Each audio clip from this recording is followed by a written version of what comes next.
तो आज का टॉपिक जो हम लोग जिस पे डिस्कशन करेंगे वो है सांस फूलना। देखिए, एक एज ऐसा होता है जब 50 साल के प्लस लोग होने लगते हैं तो एक ये जो समस्या है ये बहुत कॉमन हो जाती है। ज़्यादातर वृद्धावस्था में ये समस्या देखने को मिलती है। कुछ केसेस में तो कम उम्र के बच्चों को भी एक कंडीशन मिल जाती है, ऐसा सिचुएशन हो जाता है कि उनकी सांस फूलने लगती है। टीनेजर्स को भी इस तरह के सिचुएशंस को कभी कभी फेस करना पड़ जाता है। तो आज हम अपने इस टॉपिक में यही बताएंगे कि ये डिस्मेनिया होता क्यों है, इसका क्या कारण है और कैसे ये ठीक होगा। तो जैसा कि सांस फूलना, ये तो बताने की ज़रूरत नहीं है कि क्या होता है। जब किसी व्यक्ति को ऐसा लगता है कि हमारे फेफड़े के अंदर ऑक्सीजन की कमी हो रही है, हवा की कमी हो रही है, तो वो सांस तेज़ी से खींचता है। चलने पे उसको ऐसा लगता है कि उसके फेफड़े में जकड़न महसूस हो रहा है। सांस लेने में उसको ज़्यादा मेहनत करना पड़ रहा है। इसी सिचुएशन को सांस फूलना या डिस्पेनिया कहा जाता है। अब ज़्यादातर मामले में ये देखने को मिलता है कि ये जो समस्या होती है ये हार्ट रिलेटेड प्रॉब्लम वालों को होती है या फेफड़े से रिलेटेड प्रॉब्लम वालों मरीजों में ये देखने को मिलता है। लेकिन जैसा कि मैंने सेंटेंस बोला कि ज़्यादातर मामले में, मतलब ये मैं कह सकता हूँ कि ये ज़रूरी नहीं है कि अगर हार्ट रिलेटेड डिजीज है या फेफड़े से रिलेटेड कोई डिजीज है तो ही ये होगा। इसके और भी कारण हो सकते हैं। तो कारण की बात कर लेते हैं। तो कारण में जैसा कि मैंने कहा कि अगर किसी भी पेशेंट का हार्ट जो है कमज़ोर है, हृदय कमज़ोर है, तो ऐसे केस में क्या होता है कि जब दिल की मांसपेशियां कमज़ोर होने लगती हैं तो ऑक्सीजन की आपूर्ति कम कर पाती हैं। ऑक्सीजन जितना चाहिए अंदर उसको कम पहुंचा पाती हैं, जिसके वजह से सांस फूलता है। पहला कारण। दूसरा कारण होता है कि फेफड़ों की कमजोरी। जब फेफड़ा कमजोर होता है किसी पेशेंट का तो ऐसे केस में धूल, धुआं, एलर्जी के कारण फेफड़ा ठीक से काम नहीं कर पाता है, तो वो पर्याप्त ऑक्सीजन को अंदर नहीं भर पाता है, उस समय भी सांस फूलती है। तीसरा जो कारण होता है वो होता है हीमोग्लोबिन की कमी।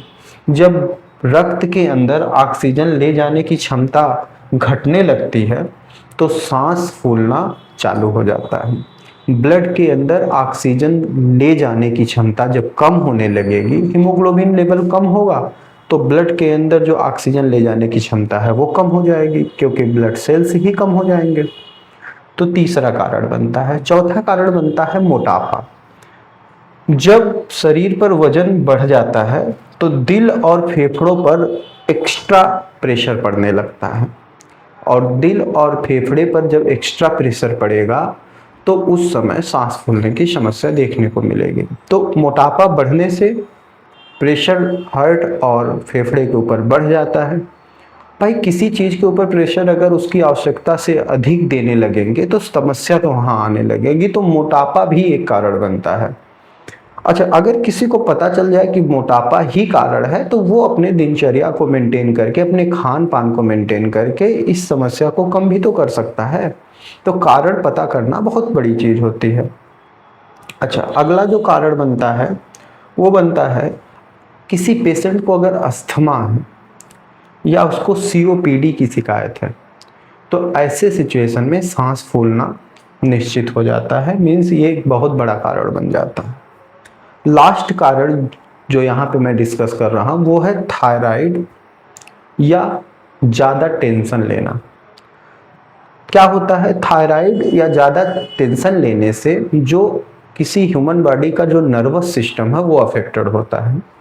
अगर किसी बॉडी का नर्वस सिस्टम असंतुलित होगा तो ऐसे सिचुएशन में सांस लेने में दिक्कत आने लगती है।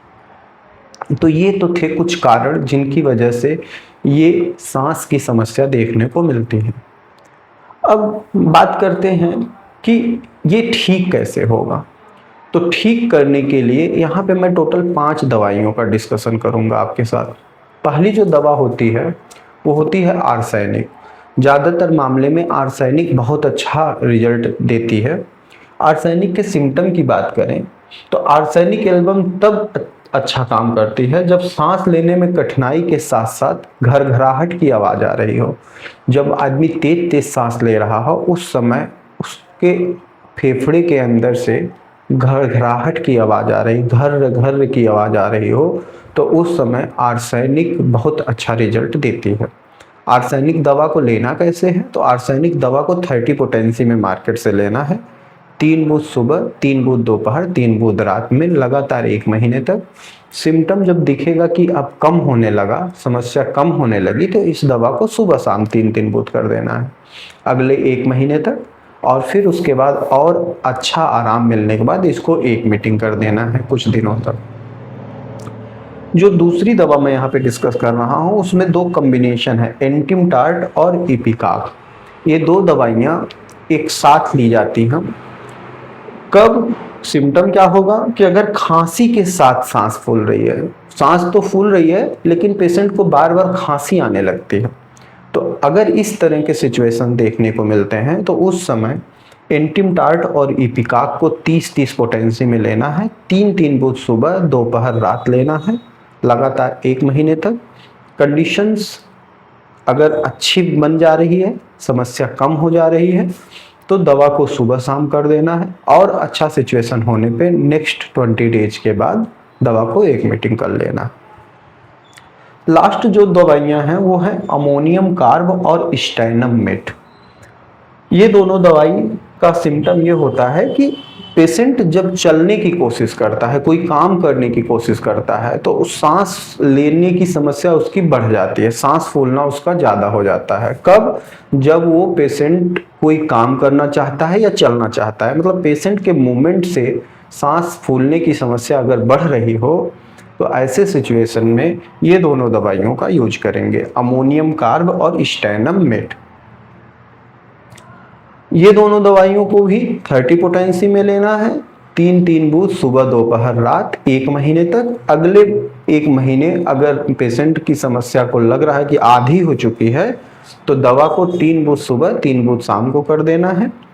उसके बाद नेक्स्ट 1 मंथ के बाद इस दवा को 1 मीटिंग कर देना है। बहुत अच्छा रिस्पांस देखने को मिलता है। होम्योपैथिक दवाइयों का फायदा किसी पेशेंट को तभी मिलेगा जब उस दवाई का सिम्टम मैच कर जाए। सिम्टम नहीं मैच करेगा, दवाइयाँ काम नहीं करेंगे। तो सिम्टम, इसलिए अपनी सिम्टम को दवा से मैच कराना बहुत जरूरी है। कुछ ऐसी बातें जो हम घर पे भी कर सकते हैं, जैसे दवा लेने हम नहीं पहुंच रहे हैं, तो कुछ ऐसा काम हम घर पे कर सकते हैं जिससे हमको आराम मिल सकता है। तो उसमें 3 हम तरीका बताते हैं जिससे घर पे आपको काफ़ी हद तक इस समस्या से छुटकारा मिल सकता है। तो पहली समस्या जो इसमें जो तरीका है इस समस्या को कम करने का, वो है कि आपको 3 अंजीर प्रतिदिन लेना है। तीनों अंजीर को गर्म पानी में पहले कायदे से उसको साफ करना है धो करके, और फिर उसको 1 कटोरी पानी में भिगो करके रख देना रात में। सुबह जब उठना है तो उस अंजीर को चबा के खूब कायदे से खा लेना है, पानी कुछ समय तक नहीं पीना है। ऐसा अगर कोई पेशेंट लगातार 15 से 20 दिन करेगा तो ऐसा उसको मिलेगा कि उसकी सांस की समस्या जो फूल रही थी वो काफ़ी हद तक कम हो गई। दूसरा जो तरीका है वो है कि आधा कप पानी में 5 तुलसी का पत्ता डालिए, 1 चुटकी सौंठ पाउडर डालिए, काला नमक थोड़ा सा डालिए और काली मिर्च 5 से 7 डाल दीजिए और उसको खूब खौला लीजिए। लगभग 2 कप पानी रखिए, उसको खौला के 1 कप बना दीजिए। उसको छान करके काढ़ा तैयार कर लीजिए और जब थोड़ा गुनगुना गर्म रह जाए तो उसको सिप बाय सिप पीजिए। इसको अगर लगातार किया जाए तो सांस की समस्या, जो सांस फूलने की समस्या है, वो चाहे हार्ट से हो चाहे फेफड़े से हो, हर केस में कुछ न कुछ रिलीफ ये जरूर दे देता है। बहुत अच्छा काढ़ा होता है। और जो तीसरा है घर पे जो किया जा सकता है वो है कि रात में लहसुन की 3 कलियों को आधा गिलास दूध में खौला दीजिए। खौलाने के बाद उसको छान लीजिए, छान के दूध को थोड़ा ठंडा हो जाने दीजिए और रात में उस दूध को पी करके सो जाइए। लगातार इस दवा को 1 महीने तक यूज करिए। ऐसा लगेगा कि कोई एलोपैथिक दवा भी इतना अच्छा नहीं रिस्पांस दे पाएगी, ऐसा फील होगा। बहुत अच्छा रिस्पांस मिलता है इस दवा से।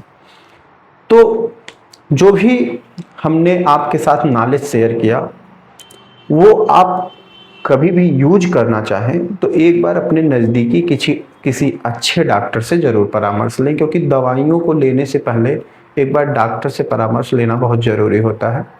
अगर किसी को हमारी टीम से संपर्क करना है तो हम अपनी संस्था का मोबाइल नंबर और एड्रेस स्क्रीन पर शेयर कर दिए हैं, आप इस पर संपर्क कर सकते हैं। हमारी दवाइयाँ मुंबई, दिल्ली, बेंगलोर हर जगह पहुंचा दी जाती कोरियर के माध्यम से। तो जो भी उचित आपके लिए सलाह होगा वो दिया जाएगा। अगर आवश्यकता पड़ती है तो आपको दवा भी मिल जाएगी। Thank you very much.